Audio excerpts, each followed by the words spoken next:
একজন মুসল্লি হওয়ার সম্ভাবনা রয়েছে শিশুটির ভিতরে, আপনি তার মনটাকে ভেঙে চুরমার করে দিলেন। কখনোই নয়। মসজিদে বাচ্চাকে হাতে করে নিয়ে যাবে, সে সালাত আদায় করুক আর না করুক, সে গিয়ে খেলাধুলো করবে তবুও ভালো, তাকে ওর ভিতরে রাখতে হবে। চলুন, নারী পুরুষের একটাই হুকুম, 10 বছর বয়সে যদি আপনার মেয়ে যদি নামাজ না পড়ে, তাহলে 10 বছর বয়সে যদি আপনার মেয়ে যদি না পড়ে, তাহলে মেয়ের মা ওকে শাসন করবে। এখন তো শাসন আর করা যাবে না, বাপ তো নিজেই নামাজ পড়ে না। কি বললাম বুঝলেন না? ওই যে আমি একটা কবিতা বলি, ছোট্ট খোকন বলল সেদিন বাবাকে তার ডেকে, বাবা তোমার চুলগুলো সব যাচ্ছে কেন পেকে? বাবা বলে যাদের ছেলে দুষ্টুমিতে পাকা, তাদের বাবার মাথার চুল যায় না কাঁচা রাখা। ছোট্ট খোকন বলল তখন হয়নি আমার ভুল, তুমিও তো ছিলে আমারই মতো, তাই পেকে ছিল দাদুর চুল।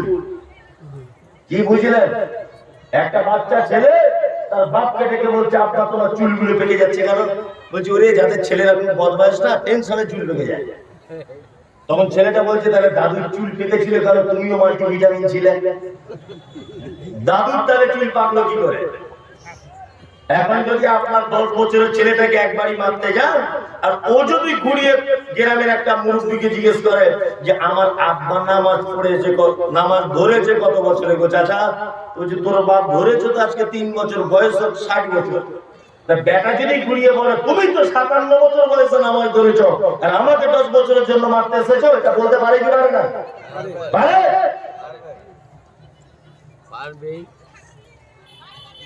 তার মানে সমাজের যত রকমের অরাজকতা, সমস্ত গার্জেন এবং পুত্র, গার্জেন কন্যা সকলেই আমরা দায়ী। দায়ী হয় বলুন, সকল উভয় দোষী, উভয় দোষী, সব কাজে ভেজাল, সবাই দোষী। বক্তাকে দাওয়াত করেছে আর হ্যান্ডবিলে লিখছে অমুক বক্তার নকল, লিখছে না অনেক জায়গায়। নূর মোহাম্মদের নকল, বদরুদ্দোজা নাদবির নকল, জারজিসের নকল। আরে বক্তাই যদি নকল হয় তার হাদিস কোরআন আসল হবে? জাতি তার কাছে কিছু আশা করতে পারে? তারে বলুন, সে তো নিজেই নকল। আপনি নকল মাল কি আনছেন? নকল মানের কিছু আসল আশা করা যায়? যায় না। আমি কারোর বিরোধিতা করছি না, আমি সমাজ বোঝাচ্ছি। তা বাপই যদি এরকম হয় তা বেটা ভালো করা যাবে? যাবে না। চলুন এইবার আস্তে আস্তে আস্তে আস্তে করে আপনার বেটা বেটি দুজনা বড় হয়েছে। দুজনা কি বড় হয়েছে? দুইজনের উপরে নামাজ ফরজ। এতক্ষণ পর্যন্ত যা কিছু বললাম, নারী পুরুষের ইসলামিক বিধানে কোন জায়গায় কোন ডিফারেন্স আছে? নাই। এইবার আপনাকে আমি দুটো একটা ডিফারেন্সের কথা বলছি, ভালো করে শুনে রেখে দেন। বিশ্ব নবী বলেছেন একজন পুরুষ মানুষ যদি জামাতের পরে যদি মসজিদে যায় তাহলে সে একা একা নামাজের জন্য দাঁড়িয়ে যাবে। তারপরে যদি আর একজন যায় তাহলে সেটার ডান দিকে দাঁড়াবে। তারপরে যদি আর একজন যায় তাহলে ইমাম আর কাতারের মাঝখানে থাকতে পারবে না, ইমাম আগিয়ে চলে যাবে বা মুসল্লি পিছে হটে যাবে। জায়গা যেমন পরিস্থিতি তেমন করবে। তার মানে বোঝা গেল একটা পুরুষ মানুষ ইমামতি যদি করে তাহলে তাকে আগে বেড়ে ইমামতি করা লাগবে। কিন্তু বিশ্ব নবী বলেছেন নারীরা যখন জামাতে সালাত আদায় করবে, অর্থাৎ নারীরা যদি মসজিদে সালাত আদায় করে, নারী যদি বাড়িতে যদি সালাত আদায় করে, তাহলে নারীদের নিয়ম হলো কি, মহিলা যে ইমাম হবে ও মাঝখানে দাঁড়াবে, কাতারে আগে বেড়ে গিয়ে ইমামতি করতে পারবে না। এটা হাদিসে আছে না নেই? আছে। পুরুষ হলে ইমাম আগে বেড়ে যাবে, নারী হলে কাতারে মাঝখানে দাঁড়াবে। নাম্বার 2, ইমামের ভুল হয়ে গেল নামাজ পড়াতে পড়াতে, পিছনে মুসল্লি কি করবে? সুবহানাল্লাহ বলবে, তাই তো? এখন ইমাম সাহেব যদি হুঁশিয়ার হয় বুঝতে পেরে যাবে, সংশোধন করবে, তাছাড়াও একেবারে 440 ভোল্টেজে নিজের কাজ নিজেই করবে। যদি মহিলা ইমামের ভুল হয়ে যায় তাহলে হাততালি দিবে। কেউ কেউ বলছে এইভাবে মারবে, আওয়াজ হবে, হুঁশিয়ার ইমাম হলে বুঝতে পেরে যাবে কি হবে যে আমার কোন এক জায়গায় ত্রুটি, তার মানে 2 জায়গায় ডিফারেন্স হলো, তাই না? এক ইমামতির কাতারে দাঁড়াবে, এক সামনে, 2 সুবহানাল্লাহ বলবে, হাততালি দিবে, তাই তো? চলো আরো দুটো একটা আপনাকে ডিফারেন্স দেখাই। সেটা কি? আমাদের বাজারে রেশমের তৈরি করা কিছু জামা কাপড় পাওয়া যায়, তাই না? রেশমের তৈরি করা পাঞ্জাবি পাওয়া যায় না? এই রেশমের তৈরি করা কোন কাপড়ে পুরুষ মানুষের জন্য যায় নাই। ইমাম সাহেবকে দেখতে পারে না, মৌলভী সাহেবকে দেখতে পারে না, অনেক চ্যাংড়া পোলা আছে না, নাই? মৌলভী সাহেবদের দেখতে পারে না, ওদের দেখলে আমার গা চুলকায়। অনেক লোক আছে আবার বিয়ে করার সময় দেখছে এরকম রোমাল দিয়ে বড় পাঞ্জাবি আর টুপি পরে বসে আছে, মানে নকল মৌলভী সাজতে হয়েছে বিয়ে করার সময় দেখে। কিন্তু এমনি মৌলভী সাহেবকে দেখতে পারে না, দাঁড়িয়ে হলো তোমার পছন্দ হয় না। অনেক মেয়েও কিন্তু বলে দাড়িওয়ালা ছেলে পছন্দ হয় না, মৌলভী সাহেব পাঞ্জাবি পরে থাকে পছন্দ হয় না। তা তোমার বর যখন বিয়ে করতে আসে আন্ডারপ্যান্ট পরে আসতে বলতে পারতে? হ্যাঁ, মৌলভী সাহেবদের এত পিছনে বদনাম দুর্নাম, অথচ ওদের ভ্যাট না করলে তোমার বিয়ে হয় না। এই যে বিয়ে করার সময় পাঞ্জাবি কিনেছেন, অনেক সময় দেখতে পাওয়া যায় 5,000-7,000 টাকা দামের শেরওয়ানি কিনলে তার ভিতরে রেশমের কাপড় থাকে। যদি দোকানদারের কাছে জানতে পেরে যান রেশমের কাপড় আছে, তাহলে ওটা আপনার জন্য একেবারেই হারাম, চলবে না, একেবারেই হারাম। মহিলা করতে পারে। নাম্বার 3, 4 সোনার অলংকার, সোনার জিনিস পুরুষ করতে পারে, করছে কি করছে না? ওরে বাবা, আগে আন্ডারপ্যান্ট করে ঘুরতো, কেউ চিনত না। এখন ওই কুচবিহারের দিকে রাজমিস্ত্রি খাটতে গিয়ে ঠিকাদার হয়েছে, কিছু পয়সা করি হয়েছে আর কি। তা আগে গায়ে ময়লা বসে থাকতো, এখন দেখছি 3টা সোনার আংটি আর গলার চেন আর বুকের ছাতি এরকম করে রাস্তা দিয়ে ঘুরছে। মানে কি ছিনু আর কি হুনু, এরকম লোক আছে না নেই? আচ্ছা, সোনার অলংকার পরে ঘুরছে কি ঘুরছে না? ঘুরছে। এটা হারাম পুরুষের জন্য। আমার সমাজের একটা রীতিনীতি হয়ে গেছে যে বিয়ে করতে গেলে শ্বশুর মশাইকে জামাইকে একটা সোনার আংটি দিয়ে মুখ দেখতে হয়। এটা আপনাদের দিনাজপুরে আছে? সোনার আংটি শাশুড়িরা দেয় না? দেয়। আমাদের ওই কলকাতার সাইডে আছে, শাশুড়ি জামাইয়ের মুখ দেখতে গেলে সোনার আংটি দিতে হয়, দিয়ে মুখ দেখে।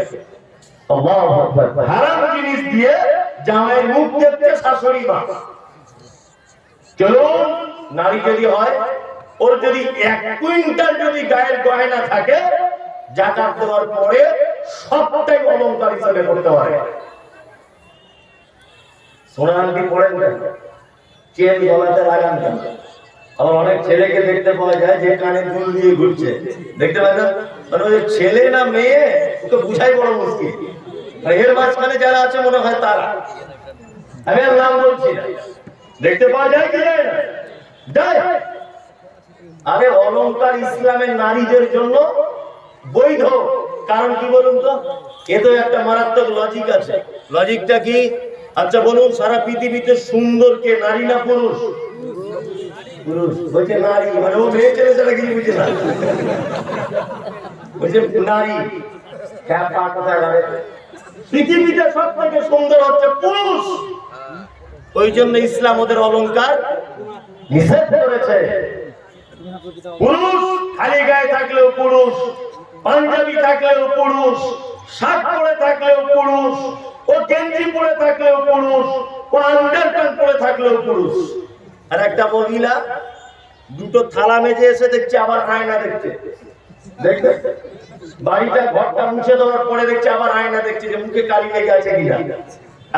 এইখানে পালিশ, ঠোঁটে পালিশ, চোখে পালিশ, মুখে পালিশ, হাতে পালিশ, সব জায়গাতে পালিশ।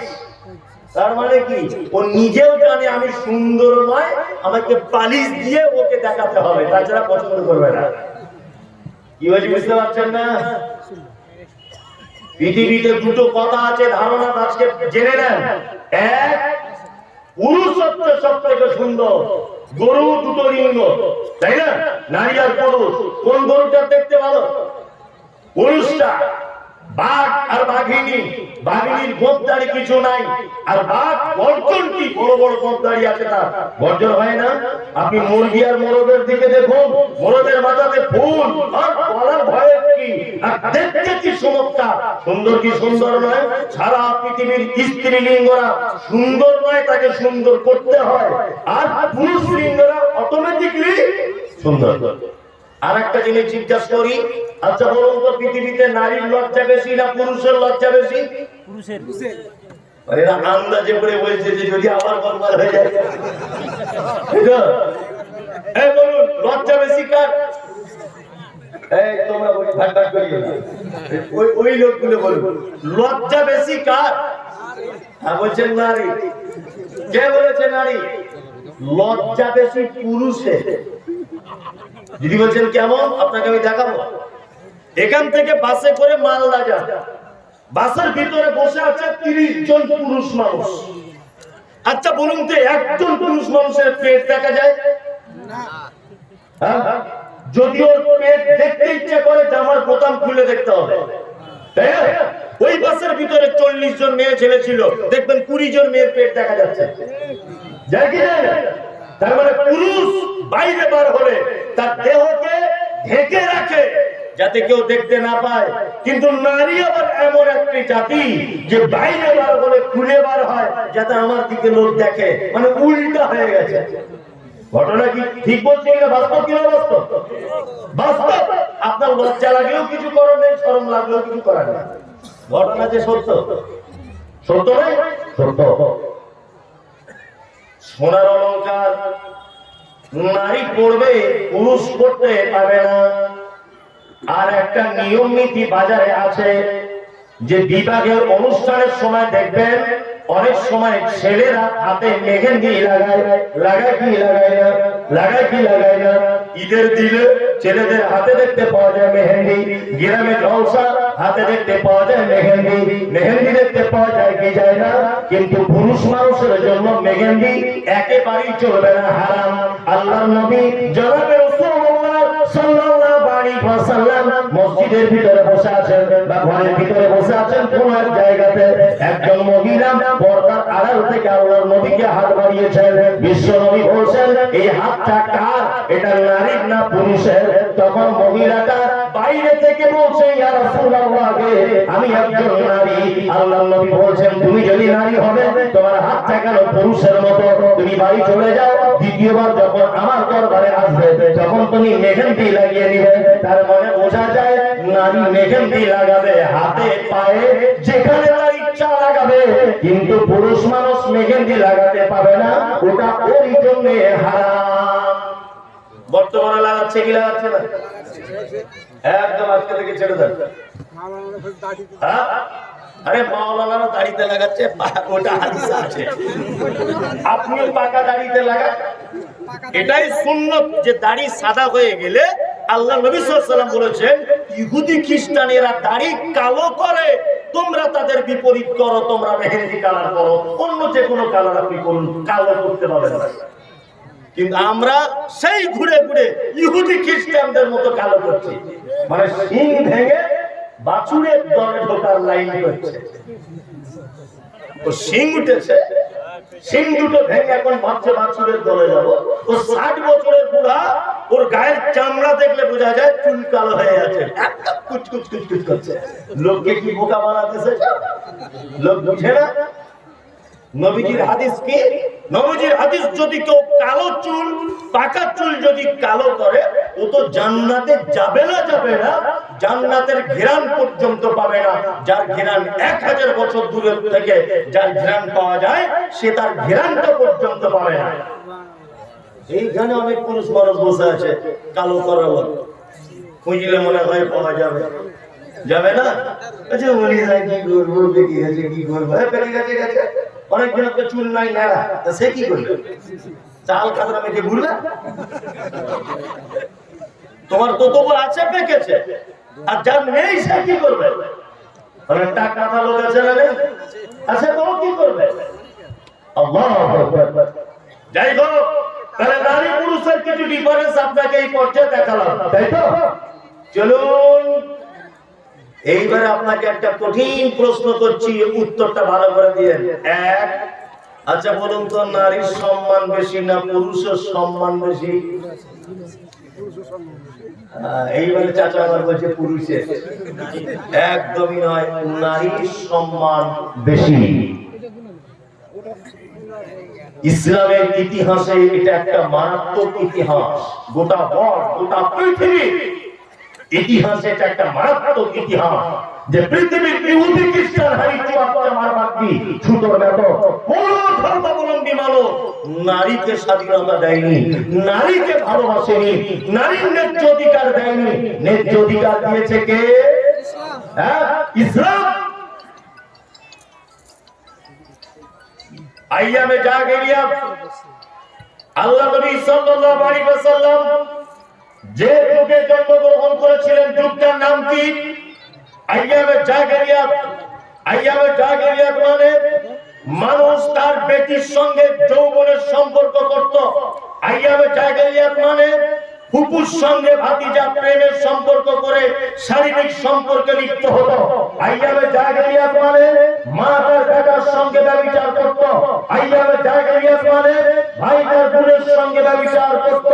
এহেন এক অন্ধকারে নিমজ্জিত জাতিকে, এহেন এক অন্ধকারে ডুবে যাওয়া নারীকে মুহাম্মদ সাল্লাল্লাহু আলাইহি ওয়াসাল্লাম একেবারে টেনে তুলে এনে নারীকে কন্যার মর্যাদা দিয়েছেন, নারীকে মায়ের মর্যাদা দিয়েছেন, নারীকে খালার মর্যাদা দিয়েছেন, নারীকে একেবারে রাজ সিংহাসনে বসিয়ে দিয়েছেন মুহাম্মদ সাল্লাল্লাহু আলাইহি ওয়াসাল্লাম। যা পৃথিবীর কোন ধর্মাবলম্বী মানুষ তার নারীকে সম্মান দেয়নি, ইসলামই শুধুমাত্র দিয়েছে। কম সম্মান নারী। মা, তুমি তোমার ওজন বুঝছো না, তুমি তোমার ওজন বুঝতে পারোনি, এই জন্য আজকে তোমার এই অবস্থা। আরে আল্লাহ আল্লাহর নবী যা সম্মান দিয়েছে আলাদা ব্যাপার, ওটা ধরে গেল। দুনিয়াতে দেখুন ওদের সম্মান কত, একটা একটা করে দেখাই। এক, আচ্ছা বলুন তো, লক্ষ্মীর ভান্ডার পায় কারা? কথা বলুন। মহিলারা পায়, তাই না? আচ্ছা বলুন তো দেখি, বিবাহের সময় মেয়ের একটা টাকা পায়, কি বলে? কন্যাশ্রী, কন্যাশ্রী, রূপশ্রী। আচ্ছা বলুন তো, রূপশ্রী পুরুষ পায় না নারী পায়? নারী পায়। আচ্ছা আপনি কি মনে দেখেছেন রেল লাইনে লেখা আছে বা বাস স্টপেজে আছে যে পুরুষের সিট নাই? স্পেশাল বাসে লেখা আছে লেডিস সিট। শিয়ালদা থেকে বনগা লাইন, শিয়ালদা থেকে বারুইপুর, হাওড়া থেকে লোকাল ট্রেন, লেখা আছে লেডিস স্পেশাল।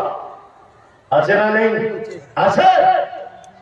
শুধু তাই নয়, আমি এই যে ইনি চাকরি করেন সরকারি, তাই তো স্যার? সরকারি চাকরি করেন, উনি মারা গেছেন, ভালো করে বুঝবেন। আচ্ছা বলুন তো, ওনার স্ত্রী টাকা পাবে কি পাবে না? পাবে, পাবে, পেনশন পাবে। ওনার স্ত্রী চাকরি করত, ওনার স্ত্রী মারা গেছে, উনি স্বামী হিসাবে পাবে না? পাবে না। কত সাবসিডি দেখুন। এক, আমি মমতাজুল ইসলাম, আমি যদি এখন পাপ করি, মারাত্মক পাপ করেছি, আচ্ছা বলুন তো আমার পাপের ব্যাপারে আমার বউকে হিসাব দেওয়া লাগবে? লাগবে না। আমার স্ত্রী অনেক পাপ করেছে বিয়ের পরে আমার সঙ্গে থাকার কারণে, সে অনেক পাপ করে ফেলেছে, বলুন তো আমি গার্জেন হিসাবে আমাকে জবাবদিহিতা করতে হবে কি হবে না? হবে। তার মানে নারী, তোমাকে যা সম্মান দেওয়া হয়েছে পৃথিবীতে পুরুষকে সে সম্মান দেওয়া হয়নি। তুমি বুঝতে পারোনি তোমার সম্মান কতটা। একটা একটা করে সম্মানের কথা বলি। এক, নারী আমাদের সঙ্গে কয়েকটা সম্পর্কে জড়িত হয়। এক, মা। দুই, খালা। তিন, নানি বা দাদি বা ওই ক্যাটাগরি। মা বা মায়ের ক্যাটাগরি। ফুফু বা ফুফুর ক্যাটাগরি। বোন বা বোনের ক্যাটাগরি, ভাগ্নি বা ভাগ্নির ক্যাটাগরি। আমাদের নবী জনাব রাসূলুল্লাহ সাল্লাল্লাহু আলাইহি ওয়াসাল্লাম একটা পুরুষের এত মর্যাদা দেয়নি, একটা পুরুষের একটা জায়গা শুধু মর্যাদা দিয়েছে, সেটা হচ্ছে পিতা হিসাবে, আর কোন হিসাবে তার মর্যাদা নাই। কিন্তু একটা নারী সে মা হিসাবে মর্যাদা পাবে, একটা নারী খালা হিসাবে মর্যাদা পাবে, একটা নারী কন্যা হিসাবে মর্যাদা পাবে। আম্মা জান আয়েশা সিদ্দিকা রাদিয়াল্লাহু তাআলা আনহা বাড়িতে বসে আছেন, আল্লাহর নবী বাড়িতে নাই। হঠাৎ করে একজন মহিলা দুটি বাচ্চা মেয়েকে নিয়ে আম্মা জান আয়েশার দরজাতে নক করেছে, কে আছো, কে আছো বলো। আম্মা জান আয়েশা বলছেন, কি হয়েছে বলো। মহিলা বলছেন, কে গো, আমাকে কিছু খেতে দাও। আম্মা জান আয়েশা বলছেন, আমাদের বাড়িতে 2-3টা খেজুর ছিল, আমি 3 জনকে 3টা খেজুর দিলাম। আল্লাহর নবী গো, আমি মহিলাকে দেখতে পেলাম যে মহিলা